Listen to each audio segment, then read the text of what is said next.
खूनी Sunday channel आपके लिए लाए हैं हॉरर एनिमेटेड स्टोरी।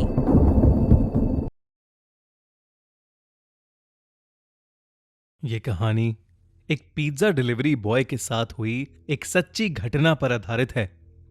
ये घटना जॉन के साथ तब हुई जब वो अपने कॉलेज के दिनों में एक छोटी सी पिज्जा शॉप में पार्ट टाइम जॉब करता था। एक रात करीब 1 बजे जब जॉन अपनी शिफ्ट खत्म करके घर के लिए निकलने ही वाला था, तब अचानक ही पिज्जा शॉप का फोन बजा।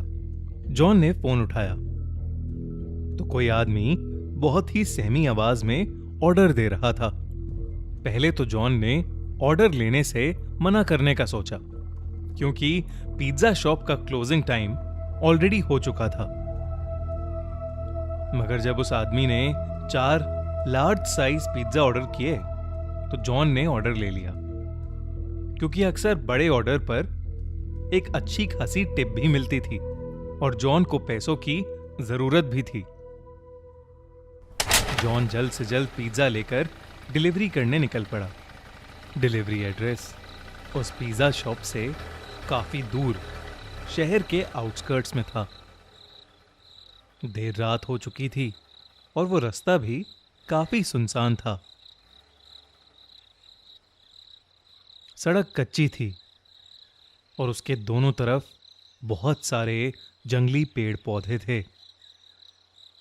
रास्ते में कोई स्ट्रीट लाइट भी नहीं जल रही थी, जिसकी वजह से वहां अंधेरा ही अंधेरा था। कुछ और देर की ड्राइविंग के बाद जॉन उस एड्रेस पर पहुंच गया। वो एक बहुत ही पुराने दिखने वाले अजीब से घर के सामने खड़ा था। वो घर फॉरेस्ट एरिया के अंदर था और उस घर की कोई भी लाइट नहीं जल रही थी, बल्कि आसपास कुछ हलचल भी नहीं थी। बिल्कुल ऐसा लग रहा था कि जैसे वो घर सालों से वीरान पड़ा है और उस घर में कोई रहता ही ना हो। जॉन उस घर को देखकर थोड़ा घबरा रहा था, इसलिए उसने अपने मैनेजर को कॉल किया। वो अपने मैनेजर को वो सिचुएशन एक्सप्लेन करके वहां से वापस चले जाना चाहता था, लेकिन उसके मैनेजर ने फोन ही नहीं उठाया। जॉन अगर बिना मैनेजर को बताए वो चारों पिज्जा वापस ले जाता तो उसका मैनेजर उससे बहुत ज्यादा गुस्सा हो जाता और उसकी सैलरी भी काट लेता। इसलिए जब बार बार कॉल करने पर भी उसके मैनेजर ने फोन नहीं उठाया तो उसने एक बार उस घर के पास जाकर डिलीवरी ट्राई करने का मन बनाया। जॉन जैसे ही आगे बढ़ा, उस घर के अंदर की एक लाइट ऑन हो गई। जॉन को थोड़ा सा कॉन्फिडेंस आया कि शायद अंदर कोई है। उसने डोरबेल बजाई और जोर से कहा, पिज्जा डिलीवरी। मगर कुछ देर तक किसी ने दरवाजा नहीं खोला। जॉन ने फिर से बेल बजाई तो उसे अंदर से किसी के कदमों की आवाज आई, लेकिन फिर से किसी ने दरवाजा नहीं खोला। जॉन वापस जाने ही वाला था कि अचानक से वो दरवाजा अपने आप खुल गया। जॉन थोड़ा घबराया हुआ अंदर घुसा। हॉल में एक डिम सी लाइट जल रही थी और वहां कोई भी नहीं था। जॉन ने आवाज लगाई, हेलो, कोई है? प्लीज अपना पिज्जा ले लीजिए। तभी जॉन ने देखा कि हॉल में पड़े सोफे के नीचे एक काली बिल्ली निकलकर एक रूम की तरफ भागी। जैसे ही वो बिल्ली उस रूम में घुसी, उस रूम की लाइट्स और टीवी ऑन हो गया। साथ ही छोटे बच्चों की शैतानी करने की और हंसने की आवाज भी आने लगी। जॉन को लगा कि कोई शायद उसके साथ किसी किस्म का मजाक कर रहा है। वो गुस्से में उस रूम के अंदर गया। वहां 2 छोटी सी लड़कियां बैठी थीं।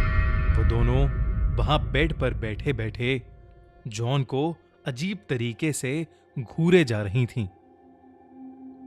जॉन उनसे कहने लगा कि वो कब से डोरबेल बजा रहा है और वो लोग हैं कि दरवाजा ही नहीं खोल रहे। जॉन उन पर गुस्सा कर रहा था, लेकिन वो दोनों फिर भी वहीं बैठी बिना कुछ बोले बस जॉन को घूरे जा रही थीं। जॉन ने फिर कहा, मैं पिज्जा देने आया हूं। तुम्हारे घर में कोई बड़ा है जिससे मैं पेमेंट ले सकूं? अचानक उन लड़कियों की आंखों का रंग सफेद पड़ गया और उनकी चुप्पी एक खतरनाक हंसी में बदल गई। उन दोनों ने उस कमरे के दरवाजे की तरफ इशारा किया जो जॉन के ठीक पीछे था। जॉन पीछे पलटा तो वो घबरा उठा। उसके हाथ से चारों पिज्जा के डब्बे नीचे गिर पड़े क्योंकि उसके ठीक सामने एक भयानक औरत का साया खड़ा था। ये सब देखकर जॉन डर के मारे कांपने लगा। वो जैसे तैसे अपनी बाइक की तरफ भागा और वहां से निकल गया। उस औरत का साया और वो दो लड़कियां उस घर के दरवाजे पर खड़े हुए उसे जाते देख रहे थे। जॉन अभी कुछ ही दूर पहुंचा था कि उसे फील हुआ कि उसकी बाइक खराब हो रही है। एकदम से बाइक के घिसटने की आवाज आने लगी और बाइक बंद पड़ गई। सहमा हुआ जॉन बाहर निकला और उसने देखा कि उसकी बाइक का टायर पंक्चर था। उसने डर के मारे पुलिस को फोन मिलाया और जल्द से जल्द मदद मांगी। वो आसपास देखने लगा और अचानक ही उसकी नजर बाइक के रियर व्यू मिरर पर पड़ी, जिसे देखकर उसके पैरों तले जमीन खिसक गई। बाइक के पीछे उस औरत का साया और वो दो बच्ची खड़ी थीं। वो तीनों धीरे धीरे जॉन की तरफ ही आ रहे थे। जॉन हड़बड़ा के बाइक वहीं छोड़कर जंगल की तरफ दौड़ने लगा। दौड़ते दौड़ते वो बहुत थक गया और एक बड़े से पेड़ के पीछे जाकर छुप गया। वो बस अपनी जान के लिए दुआएं मांगने लगा कि कुछ ही देर में उसे दूर से पुलिस सायरन की आवाज आई और उसने अपनी बची हुई हिम्मत लगाकर अपनी बाइक के पास वापस दौड़ना शुरू कर दिया। वो वापस अपनी बाइक तक पहुंचा तो उसने देखा कि पुलिस उसकी बाइक की इन्वेस्टिगेशन कर रही थी। उसने पुलिस को सब कुछ बताया और उन्हें उस घर तक ले गया। पुलिस ने उस घर के अंदर जाकर जांच पड़ताल की, लेकिन उन्हें एक जंगली बिल्ली के अलावा उस घर में कोई नहीं मिला। अगली सुबह जॉन को यह पता चला कि वो घर पिछले 3 सालों से खाली पड़ा है और तो और 3 साल पहले उस घर में एक औरत और उसकी 2 छोटी बेटियां रहती थीं, जिनका एक रोज अचानक मर्डर हो गया था। ये जानकर जॉन के होश उड़ गए। उसे समझ आ गया कि उस दिन जिन लोगों को उसने देखा था वो उस औरत और उसकी छोटी बच्चियों की आत्मा ही थी, जो शायद आज भी उस घर में कैद है। मगर उसे कभी यह समझ नहीं आया कि वो फोन आखिर किसने किया था।